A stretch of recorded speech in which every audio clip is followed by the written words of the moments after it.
bit of an introduction. Ms. Kirkpatrick is the president of KAK Consulting. She is a consultant of the Wellness Nutrition Services at the Cleveland Clinic Wellness Institute. She's been seen on the Today Show, NBC Nightly News, and the Dr. Oz Show, and she's contributed to various publications like the New York Times, the Wall Street Journal, Women's Health, and Food Network. So please give a great round of applause to Kristin Kirkpatrick.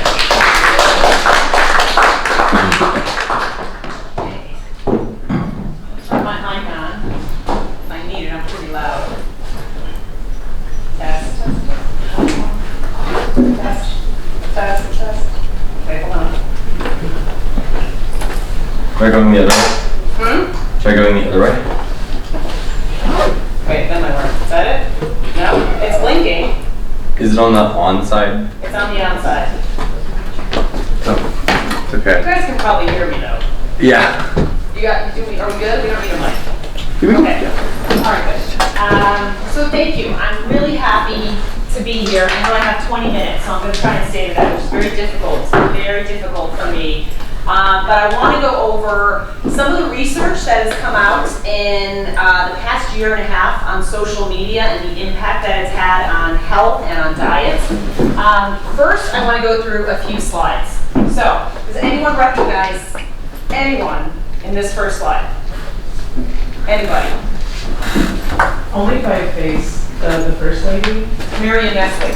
Marion Nestle is from NYU. She is probably one of the top nutrition minds in the country. She has a bunch of books out. She's highly respected. I guarantee none of you are following her on Instagram. Okay? That's Marion Nestle. On the far right is Walter Willett. Walter Willett is from Harvard, and he is the chair of the Harvard Nutrition Department. This guy knows nutrition like you wouldn't believe. He knows all the science, he knows the studies, and he conducts the studies. Again, highly respected, but no one recognized him. Okay? In the middle is Brian Wansink. So Dr. Wansink is at Cornell. He's still at Cornell. And I have been doing presentations for probably a decade or so. And I would say the majority of my presentations, I probably cited hundreds of Brian Wansink studies. So Brian Wansink looked at the sociology of why we eat the way we do. So he did what was called the popcorn studies, where he found that college students at Cornell were more likely to eat a ton of stale popcorn if it came in a huge bucket than eat healthy, not just fresh popcorn in a small portion. So he looks at portions and things like that. About a year ago, they found out that Dr. Wansink had skewed some of his data, and he had 15 of his studies redacted. 15 is a lot. So he's a great example of someone who we have a lot of respect in, who I cited all the time, and now there's a little bit of skepticism, right? Experts in nutrition went to school, have the background, now there's skepticism, okay? All right, next slide. Do you recognize anyone here? Of course, right? So you got Kim Kardashian with the flat tummy pops, okay? And then Gwyneth Paltrow with Goop. Goop was sued for making false claims about their products, but yet they have tons and tons of followers. Kim Kardashian has 145 million followers on Instagram. Anyone want to take a stab and think how many people follow the National Institutes of Health on Instagram? Under 2 million. And I would say they're highly respected and they're much more credible. So why did we all recognize these people? If we like nutrition and we're interested in that science, but we didn't recognize anyone else in the other ones. Okay, and then the last two pictures. Anyone know who these two ladies are? So they're two dietitians. I know both of them. Danielle Walker and Masha Davis have masters in nutrition, very credible, have the credentials. They have a ton of followers, but not as much as the celebrities. Right? So you can see who people are following. No one's following Marion Nestle. She doesn't have the sexiness value that Kim Kardashian has, but she's got the brain. But if you look at the studies and you look at the data, people don't necessarily care about the brain or evidence-based approaches. So I found that when I went and did the research on this, when I looked at the studies of what people care about and why we follow some of the people we do for health information. So one of the things, there was an article kind of the newsletter that comes out from the Center for Science and the Public Interest. Has anyone ever heard of them? They're in DC. They're kind of like a watchdog group, but they're a very reputable one, okay? And they have a great newsletter, and they have this expert from the University of Alberta who went on and talked about why we believe celebrities to be more credible than doctors, physicians, etc. Right? And there's a lot of interesting things that he had said as an approach as to why we do this. In some ways, a lot of people might not think that Gwyneth Paltrow knows what she's talking about with health, but she fits into their lifestyle. They like the way she dresses, things like that. You wouldn't think those would be factors, but they are. In other ways, if you look at the science and you look at the sociology, if someone comes on Instagram and puts a message out enough times, at some point you're going to believe it. So it's not just the gullible person who's going to pick up the messages and take some sort of health action that these people are putting on social media. Okay? So you guys all know the social media platforms. I don't need to go over that. Let's talk a little bit about health content accessibility. So the internet is now one of the main sources of nutrition, and everyone in this room is probably guilty of it, right? Has anyone ever Googled how to make something, or how do I lose weight, or anything to that extent, right? What's the benefits of Brussels sprouts? The internet is our source. When I was in dietetic school, we had textbooks and things like that. We didn't have the internet to be able to do that. And it was probably a little bit more credible. More than 93 million Americans are researching health topics online. Again, stomach ache. Why do I have a stomach ache? Or is this normal? Okay, we have a lot of those. We see a lot of things that are very targeted, hashtags, things like that. I'll tell you what the most popular hashtags are. Sources of information, 34% of people depend more on online blogs than information on dietitians. And then the other thing is people are also not as enamored sometimes with their own physician or their own healthcare provider. And what we see, and I put a statistic here on one of the studies, is that a lot of people will take advice from someone who's not credible online, roll into their physician's office, ask their physician or dietitian about it, and say, hey, I want to do this diet, or hey, is this true? And then the health practitioner becomes annoyed with that. Right? So we see studies where that occurs. And then that makes the patient mad. And they go more in depth into the internet to get that information because they're not trusting the doctor anymore. All right, so social media and healthcare. Most people are going in the awareness stage and figuring out who they're going to follow, figuring out who speaks to them, who doesn't speak to them, and then sticking with a few experts. Okay, so that's how most people go. They are in that awareness stage. They're searching for something. And a lot of studies show that they may be searching for an identity that they are recognizing. So this guy that was interviewed for the Nutrition Action newsletter that I mentioned earlier, he called it the Prius Approach. The people that have a Prius or people that have a Tesla, they have a certain aura about them that I'm a Tesla owner. Mm-hmm. So people will go and say like, well, I'm gluten-free and I drink lemon water every night and I have apple cider vinegar. And if they can find another celebrity that also promotes that, they're much more likely to follow that person. So someone who gets to their values. Obviously, advertising services, peer groups, things like that. I'm going to tell you positive things about the internet too, but here's one of them. The awareness factor for a lot of health campaigns has been really great. So the ALS Bucket Challenge, this is a great example of the Know Your Lemons approach, which is a campaign that helped women determine whether or not they might be having to walk into their gynecologist office and say, hey, I need a breast exam, right? When you go to the gynecologist and you're told what you're told as your physician standing there, you typically don't go home and always do it, right? But this was a great campaign because it actually showed women what breast cancer could look like, right? And it was really popular. So from the online perspective, when this picture can get, basically distributed around to millions and millions of people, that's a great thing to have with social media. Because if it could pick up 100 women who now have breast cancer but didn't know it before they saw this thing of lemons, that's a win, right? So there's positiveness to this as well, especially when you have healthcare organizations behind it. We also have more healthcare organizations sharing information virtually. So I was the director of Cleveland Clinic, Wellness Institute Nutrition for about 15 years. Then I moved to Denver. I still see my Cleveland Clinic patients, but every single patient I see is through the Cleveland Clinic virtual platform. So I log into the clinic, they log into the clinic, I accept them in my waiting room, and then we talk, just like I did when I lived in Cleveland. And that's what people want to do.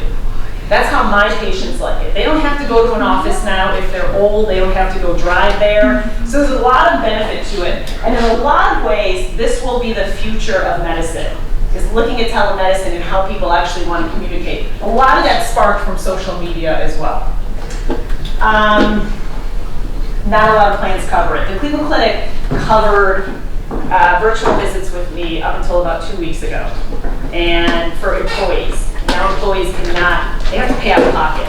So now there's this like revolution going on because people are mad about it. Okay, let's talk about the negative consequences of social media. So first of all, I've seen this with a lot of my patients, decadent food temptations on image sharing sites.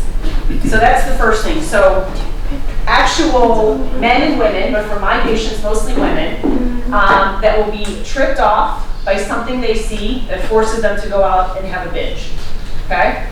That's not everyone. There's a lot of mental health going on with that decision, but they're gonna go out and have a binge because they're looking at food on social media. And it's different from just doing a Google search. They're seeing people comments, people are saying, how'd you make that? There's a whole conversation around it, okay? Food photography. Studies are showing that sometimes it's ruining dining experiences. So I started putting pictures of my food on Instagram. And this dietitian that I work with, she's like, oh, you gotta get the books and the backgrounds, and you gotta get the right camera and the lights, you gotta get everything to make the food look good, right? So I'm putting all this effort to take a picture of a carrot, but like, that's not real life, right? That's not what I'm doing when I put it on the table for my kids. Okay, I don't have this beautiful display all the time. Risk of portraying negative body image, diet culture, and it's hard to sort through the misinformation. So it's one thing I see with my patients all the time, coming in and saying, I heard this, I heard this, I heard this. Is this true? So if I got 30 minutes with you as a patient and I just spent 20 debunking what you heard online, that's a waste of our appointment. But I have to honor that that's the question you want to ask. Okay, so that can take a lot of time, and it can create some negative consequences. Body image is a huge one as well. Obviously, social media portrays unrealistic expectations. So what I saw in the studies is that in the past, you would have a lot of respect and a lot of revere for a physician at his office in the white coat. Social media people get respect taking a picture of themselves in their bathroom or their kitchen, right? So you don't have that respect that we once saw because we are following people that, again, we might be looking at towards lifestyle and then taking their message further to a health information than we are sometimes our own physicians or dietitians. Constantly being exposed to inspirational fitness image, you would think, or quotes even, you would think that would get people to feel good about themselves. Study shows that they make them feel bad about themselves.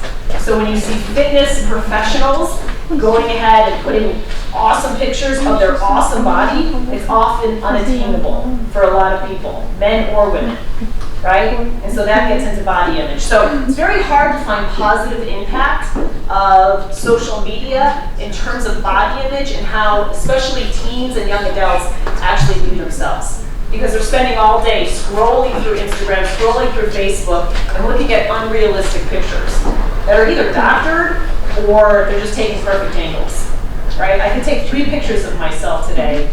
2 I might consider fat and 1 I might consider skinny, just from the angle, right? And so there's a lot of things that go a little bit differently with how we see the actual pictures portrayed. Poor body image in overweight teens, lack of motivation, and long-term weight management. So that's the other thing we see as well. I'm going to bring up Kurbo in a few minutes, which is the weight loss app that Weight Watchers released. Did anyone hear anything about this? Okay, so we'll bring that up. We also know that there's higher rates of social media with teens that report, self-report, but report that they have poor body image. Okay, so poor body image a lot of times can get funneled into eating disorders. Not always, but sometimes that occurs. So that's another kind of negative aspect of what we would see. Okay. Oh, this is an interesting one from this study. So I got this from one of the studies. 35% of teens are worried that people are tagging them in unattractive photos, right? So, none of us are we're all guilty of this. If we see that we were tagged in some photo, we didn't like it, it's upsetting, right? You wanted to put your best foot forward. And then here's where the body image and depression, for depression and anxiety also associated, 22% of teens felt bad about themselves if their pictures were ignored. So have you ever had anyone defriend you on Facebook or Instagram or whatever the case may be because you didn't press like? I have, okay? I have. So I've had someone actually say, well, you know, I put all these pictures up, you never like them, right? So we're also kind of assessing our relationship sometimes and whether or not we're going to be friends with someone depending on how they're going to react to our photo. But in teens in particular, there is that depression and anxiety as well. Hashtags. So what were the most popular hashtags in 2018? Whole30, paleo, vegan, and protein.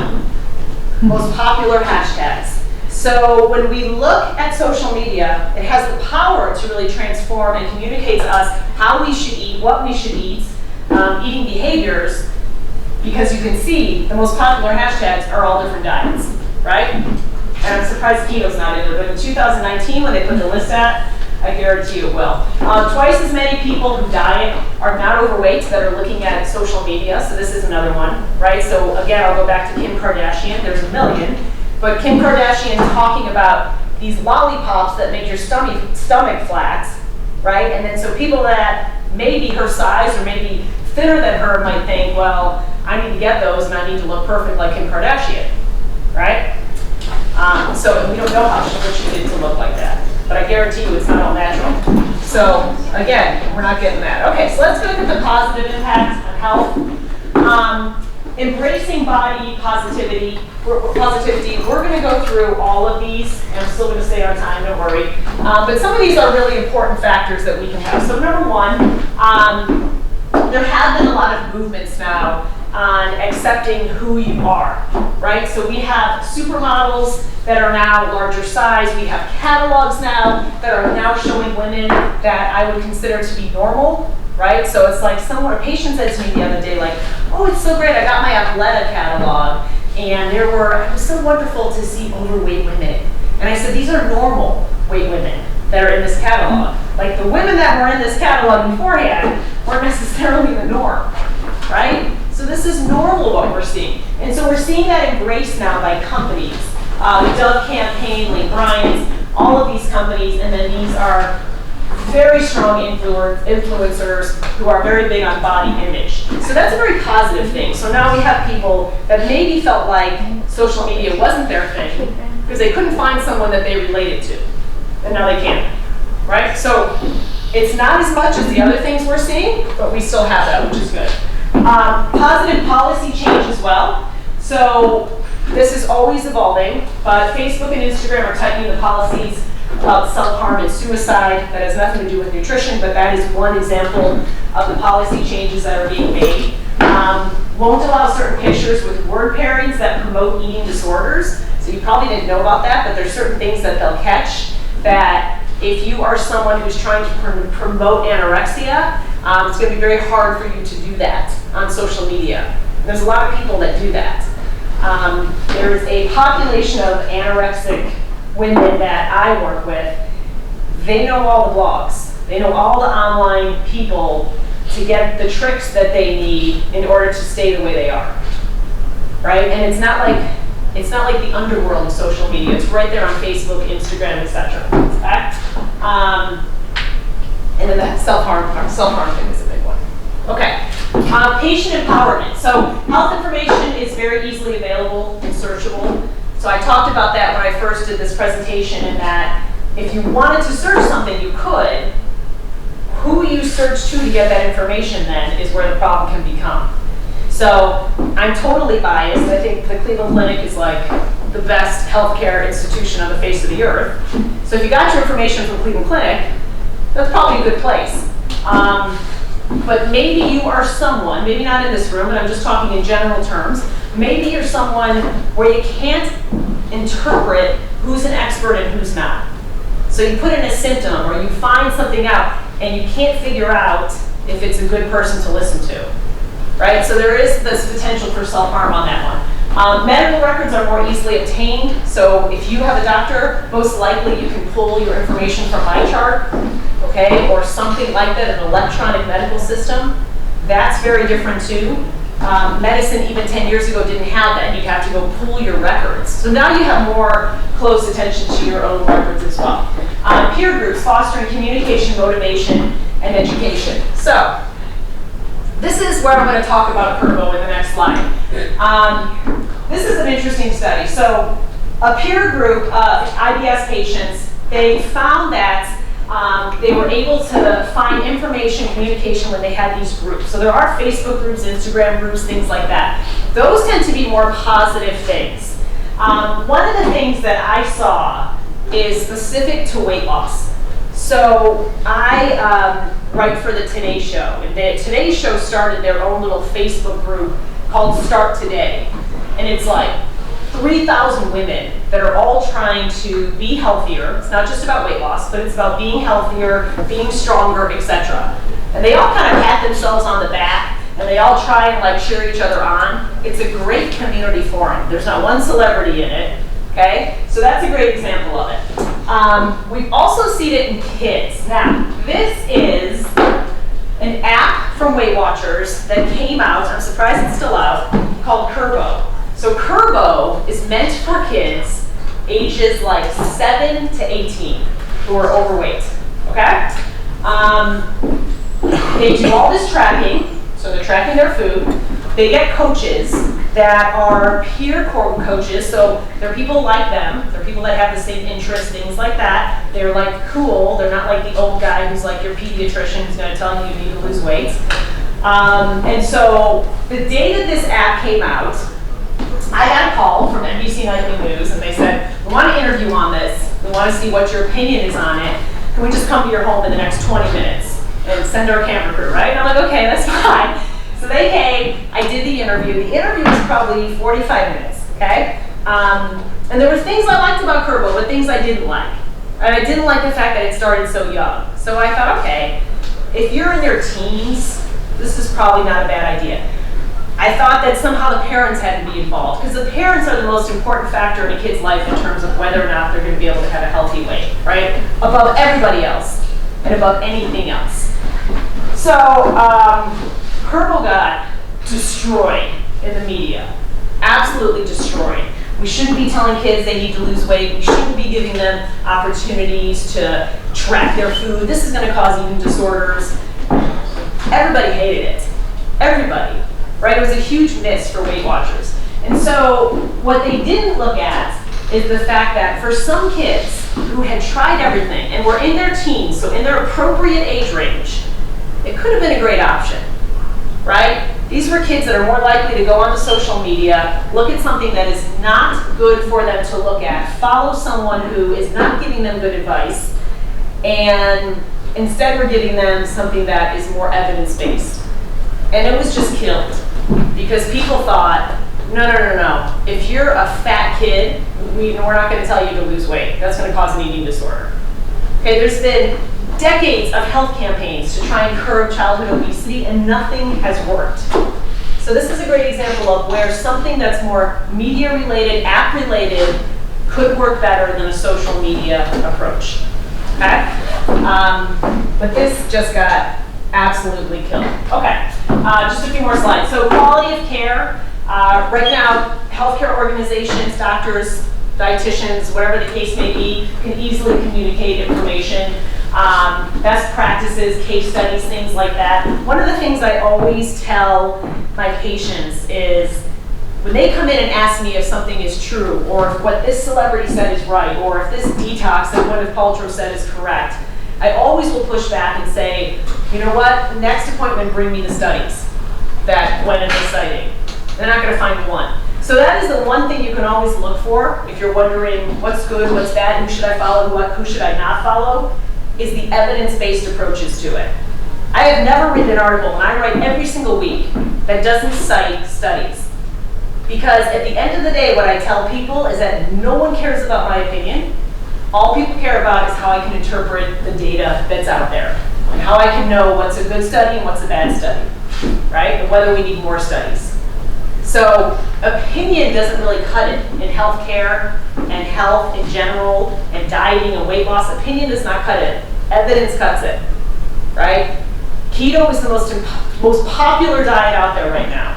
But US News and World Report, who ranks the diets every single solitary year, still has keto as 0, like number last, like 50 out of the 1 through 50. So it's trending and it's popular, yet from a health perspective, there's not enough data to see if long-term this is a good option for us, right? Maybe it will be. We just don't have the data yet. But yet people don't care about that. So that's a big problem that we're seeing with all of these things. Okay. Embracing a positive food culture is another positive thing. The plant-forward movement is really growing. So we see a lot of people that are hashtagging vegan, veganism, plant-based. That's a very popular one. Okay, so that's a good thing. That's a good awareness thing. Image sharing, showing food culture and recipe sharing. So it is so easy now to get a recipe. Like, I don't know if cookbooks will become obsolete, but right now you can get recipes anywhere. And you can get it from all different cultures and things like that. So that's another positive thing to look at with social media. All right, this is my last slide, I think, yeah. You don't need to see the summary, I want to stay on time. Okay, so the 20 key health ingredients, what consumers are saying on social media. So this looks at a difference between 2017 and 2018. So huge spike in the word avocado, okay? Huge spike. Almonds, another huge spike. Okay, so these two are probably pretty keto related, 2018. So you can see kale, everyone loves kale, right? Quinoa. So the spikes that we're seeing are very much tied to what celebrities and some health professionals are saying are good diets, right? Or are good ingredients for diets. So people are searching these things, yet there's no policing of who's actually posting on what to do with them. But I think it's hard to say if you see a recipe for avocado that you're going to find negativity for it, right? Now, if someone tells you eat nothing but avocados, that's a different story, right? But these are things that we see trending and huge increases, and that is all based on the diets and the diets that are trending. Okay, I think I stayed on time. Here's our summary of everything I went into today. Just to cap off, there's a lot of positive in social media, and there's a lot of negative, right? And it's a split bag. It's really a split bag. I think some of the best things that we've seen are some of those healthcare campaigns, the Let's Back It Challenge, the Know Your Lemons, things like that. I think those 2 women that I showed you in the slide number 3, if you can find nutrition professionals who you respect and who are evidence-based and who are actually providing links to their studies that they are citing, that's a good idea too. But what we need to do is really stop looking at the social media platforms that are telling, especially women are really, they're the target on this a lot, to make unrealistic changes to better their health, right? It's not helping us. If we look at our health care and we look at whether or not we've done better with health or worse, we're not doing any better. We're still a pretty unhealthy nation. We have a lot of work to do. So social media has not been the source of any improvements with that. Okay, I think we do there's all my references, the moderator forum first, and then we'll do questions, right?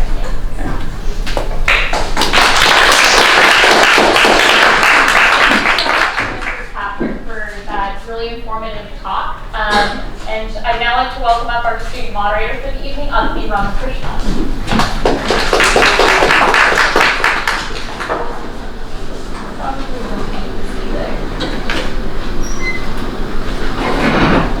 Thank you so much for being with us today. Thank you for having you. So I'm going to start by asking you a little bit about the effect of social media and the internet at large in propagating both good and bad practices in regards to wellness. Yeah. So would you say it's a priority for dietitians and nutritional experts like yourself to go about debunking some of those bad practices? And if so, how are some of the ways that you go about doing that? Yeah, so I think there's two different ways to do this. Number one is really trying to look for more evidence-based approaches, really encouraging my patients to look at studies to find actual data behind some of the claims they're making. But also, I think it's our responsibility to give them our own platforms as well, right? So for a lot of my patients, and if you ever have seen a dietitian for any kind of wellness change, you probably know that seeing them maybe 3 or 4 times a year probably isn't enough. So there's so much in between time that occurs. There's holidays, and there's all these things that can happen where a lot of these patients are yearning for information. So I think, the reason I showed those dietitians initially was because I think if you can find great dietitians, great physicians, and there's crazy ones of us as well, right? I mean, there's nutty dietitians out there, nutty physicians, okay? So you have to try and filter through that. But if you can find those people and look to them as a source of motivation, I think it's great. Those people are going to be people that are citing evidence, right? That are showing studies and things like that. So for me, I'm very data-driven. So I think that's the simple answer for it, right? If you see someone like a celebrity saying that some product or some detox is going to help you, do some pushback on yourself and try and find a study. Where is this claim coming from? Don't fall into what that reporter had said about if you hear something 500 times, eventually you believe it, right? That's how the normal psyche works. Well, I've heard it so many times, it must be right. Right, so don't fall into that. You always have to look for the study. And so, on both of those points, even after finding several evidence-backed pieces of legitimate information, how should people, if at all, go about deciding what advice is most beneficial to their individual body type and lifestyle and personal preferences and things like that? Yeah, I think sometimes, it helps to know how to search hashtags, right? And not to say that everyone's going to hashtag responsibly. There's going to be people that hashtag that are giving pseudoscience, right? But I think that's kind of the first thing, and that's very high level. So I know, like, when I moved to Denver, and I didn't know anything about Denver, I would follow the hashtag Denver. And then from that, I would just kind of decipher, like, nutrition experts Denver. And then I would start looking at people's profiles, their websites, see if they've ever been quoted in a study, if they're writers. So then you have to do kind of your background. But I think starting high level. So if you're someone who's thinking, gosh, I have an autoimmune disorder, I am 30 pounds overweight, search all those hashtags and see who's talking about those subjects, and then who has the evidence, number one, but also fits into who you're comfortable with. And also who has an ideal perspective of who you are, right? There's plenty of dietitians that have bodies that many of my patients, a lot of my patients are overweight, they just can't relate to. And they get into those self-esteem issues. So they're trying to listen to this dietitian, but then this dietitian is like having this perfect approach, right? Like I know, I have neighbors of mine, we have, when you become a mom, you start having like mom clubs in the neighborhood, okay? That's like your social outlet. And so I have all these moms that have said like, you must whip up the best dinners. You must never give your child a chicken nugget. I give my kids chicken nuggets, right?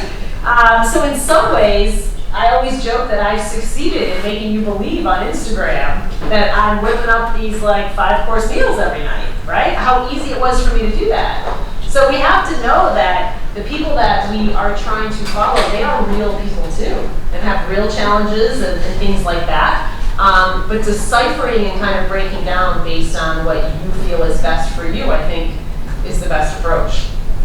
And so in your practice as a dietitian, as an expert, you've mentioned that one of the things you want to do is to get people off of these individual diets and into a more sustainable lifestyle choice. Yeah. Given that on social media, trends are relatively short and information comes and goes, how, if at all, can one go about promoting a lifestyle rather than a trend or a diet? Right, so I think, there's one thing that I will say that we discount all the time when we're trying to find a diet or something like that, and that is looking at the whole science behind nutrigenomics. So nutrigenomics is the study of how our genes interact with our lifestyle choices, mainly our diet and our fitness activities, right? So Nutrigenomics is basically, it's DNA, so it's a DNA test, but it can basically decipher whether or not you would be successful on a ketogenic diet or not. But here's the thing, is that at the end of the day, if you look at all the studies and you look at all the trends and everything like that, there is one thing that works for everybody, right?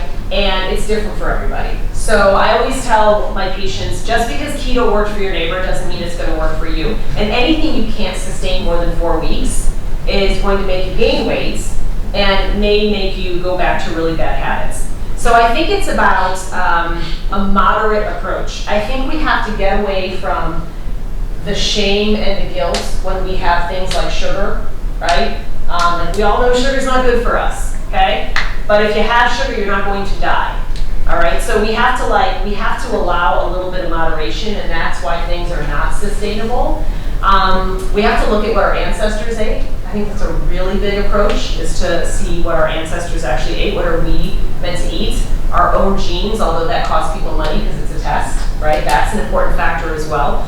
But just the sustainability. So I think that for many of my patients, you know, I always joke, when I was a kid, I was obese. It's what made me want to become a dietitian. And people will always say, well, how long did it take you to lose the weight? And I'll say, oh my gosh, like 10, 15 years, and then I'm still trying to figure out how to keep it off, right? So it's always going to be an evolving thing. You're always going to be searching for what's going to be right for you.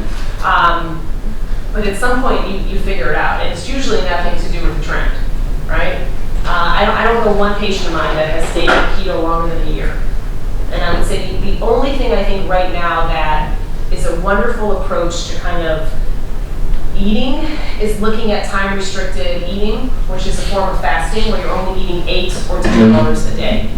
That is evolutionary how we are supposed to eat. We're not supposed to be eating around the clock. So that's a great approach because it allows you, if you want, to eat what you want, but you're just limiting the time at which you're eating and you're fasting.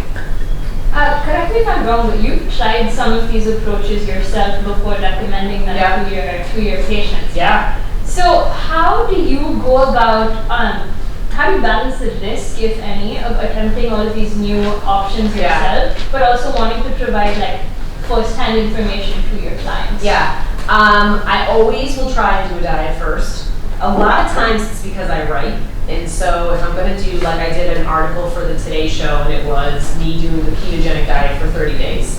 So I feel that I cannot bash or promote a diet unless I've done it myself. And I've walked in the shoes and I know what worked and what didn't work. I know when I did ketogenic diet, I was horrified by how much bacon I ate, right? Really horrified, because bacon is there's plenty of evidence, plenty of studies. We could have a whole forum on bacon. About the carcinogenic impact of bacon. And that was a challenge for me. There were a lot of other challenges I had as well. But I think that for me, it's my responsibility to go through some of those things so I can really kind of talk my patients into what might work and what might not work. At the end of the day, like I always try and tout myself as a real life dietitian. You know, I pretty much will eat anything, but I'm just like, I'm more into, you know, trying to be more at peace with food, which I think is probably the challenge that every single person in this room probably has, is that a lot of people are not at peace with food, and that can take decades to get to. So I can't fix that, that's a mental thing, but I can do a diet for 30 days or whatever, and then tell my patients how they can do it because I've done it. So for me, it makes me more credible for my patients, because I'm not someone who's going to say, don't do ketogenic because you're not going to stay on it. I can say, hey, I did it, and the first 2 weeks sucked. I thought I was going to die, and that's what you're going to experience, and then this happened, etc., etc. So in the interest of time, this is going to be my last question to you before we move on to the audience.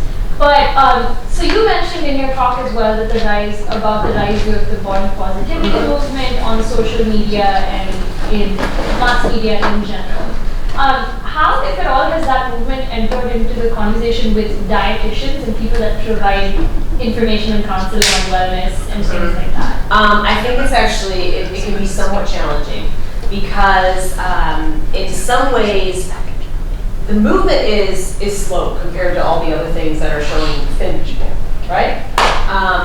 But in some ways, when people see these movements, they will come in the office, and if I have someone that walks in the office and wants to see me, and this person might be morbidly obese, I have had this happen before, and I'll say, well, let's talk about some weight loss approaches, and they'll be like, what are you talking about? Right? Like, I'm happy for it. But for me, I just know what comes down the line if you're carrying too much weight, right? And especially where you're carrying weight. If you carry it in your stomach versus your butt and your thighs, your stomach is more metabolically active, you're more prone to risk factors for heart disease, for diabetes, etc. You are not as likely to live a long life. So it's a real dichotomy for me because I don't want to be offensive and I don't want to say someone's not beautiful. I'm not talking about their outer beauty. I'm always concerned about inner beauty. So I think those can be challenging because we have to embrace that and we have to say exactly what I said. You have to recognize that this is what normal people look like. But you also have to know that if you're morbidly obese, you're going to live longer if you lose weight. It's almost a guarantee, right? It's almost a guarantee. And believe me, as someone who was once obese, it is the hardest thing in the world to do, and the hardest thing in the world not to get back to. So hard. So I just, I don't say that, I say that very much with the background that I know how hard it is to not do that, but I also know the benefits you get if you can try and do that. And it's not about dieting, right? It's about healthy living, which is really hard. Okay, thank you so much for taking the time to answer my questions. And now we'll move on to the audience. If you do have a question for Ms. Kirkpatrick, please put your hand up and I'll call on you. If called on, please remember to speak up and keep your questions concise. But with that, floor is yours. One of the challenges for a lot of students here at Berkeley is that some could argue that this area is like in a food desert, meaning that it can be difficult to get access to nutritious food. So as a nutritionist, what do you think is the challenge, if any, in arguing for like a food positive culture in an area where nutrition may not be as accessible for all people? Yeah, well, there's definitely a lot of studies on food deserts. There are some experts that will say that food deserts don't exist, that it's more about education and we have to teach people how to get the foods that they have access to be able to utilize them better. I don't necessarily agree with that. I think that if you're in a community where you have 1 million foods and it's affordable, right, and that's the other factor as well, is the affordability. Not everyone can shop at Whole Foods. And I'm not saying that Whole Foods is the only place to get healthy food, but many of my patients think it is, right? So I think that in that aspect, what's the responsibility of the community, of the physicians, of dietitians, things like that, is to help our patients find where they can get healthy food, help our patients start their own gardens, help communities start their own gardens, get people from a community level more involved with food, as opposed to the extreme food deserts where they're getting their food from a gas station, right? There's still some better choices today that you can get at a gas station, much more than a decade ago, but it's the educational piece to help people to figure out how to do that. And I also think it's hard to argue against the money factor. So I remember this movie is now 20 years old, but did anyone ever see Food Inc? Okay. Did you walk out of there and become vegan like I did for 10 years? No, you didn't. Okay, I did. So I walked out and was I'm never eating meat again. That was horrible. But of the whole movie, and you should watch it, by the way, it will terrify you. But the whole movie, there was one scene that was really poignant for me, and that was there was this family of, oh my gosh, a family of 6, and they had $20. And they were we could go to the grocery store and get what we're supposed to, which is fruits and vegetables. Or we could go to McDonald's and everyone has a meal tonight, right? For that $20. And it made sense, right? It made sense. So there is, I'm not to say that McDonald's and all these fast food are to blame for what's going on. But again, that's also an educational piece. So in my mind, watching this movie, being a dietitian 20 years ago, I thought to myself, gosh, for your $20, you could get beans, and then you could get a bag of rice. You could whip up 4 meals for for 20 bucks. And you could have it for 4 nights in a row, right? But these people didn't know that. So that's like kind of there is this existence of food deserts for sure, but it's more of a lack of education than anything else that makes it so bad, right? And I also think trying to, this gets a little bit political, but also trying to speak to people that are leaders in the community to get more community gardens, to get more places to open up where you can get more fresh produce, things like that. That's another big thing too, because I mean, you can stamp your feet as much as you want, but if the community's not behind it, you're not going to get more sources. While we are on the topic of vulnerable communities, I want to bring into the conversation about low-income people, just in regards to social media provides a lot of people with a free option, regardless if that information is factual, avenues to having conversations around nutrition and wellness. So how do you advise for people who may not be able to afford a dietitian, or if it's outside of their health coverage, to continue to promote a healthy lifestyle? Yep. So I think social media can definitely have good aspects to that, right? Because I have plenty of low-income patients myself who they follow certain people on Instagram simply to get recipes. It's great, and they're getting these like great recipes, and I don't necessarily love what the people are like saying about some of the stuff, but they're really teaching them how to like boil broccoli and like basics and things like that. So I think that's great. I also think that for me, I can speak to the Cleveland Clinic aspect.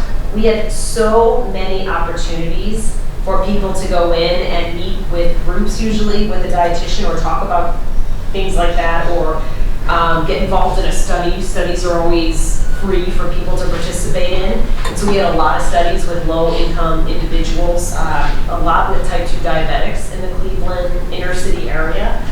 And so I think like it's what we do really bad at is letting low-income individuals know what those opportunities are, right? And what I also never want in that case is for a low-income person to think, well, the only way I can get information is I have to join a study, right? That's another horrible thing that we don't want people to see that that's their own aspect to it. So I think going to community presentations, things like that, there's always dietitians. You have to search for it though, right? You have to do a little bit more legwork. And I think the other thing too is that, again, from the community aspect, is kind of like leaning on people that you do admire to be healthy.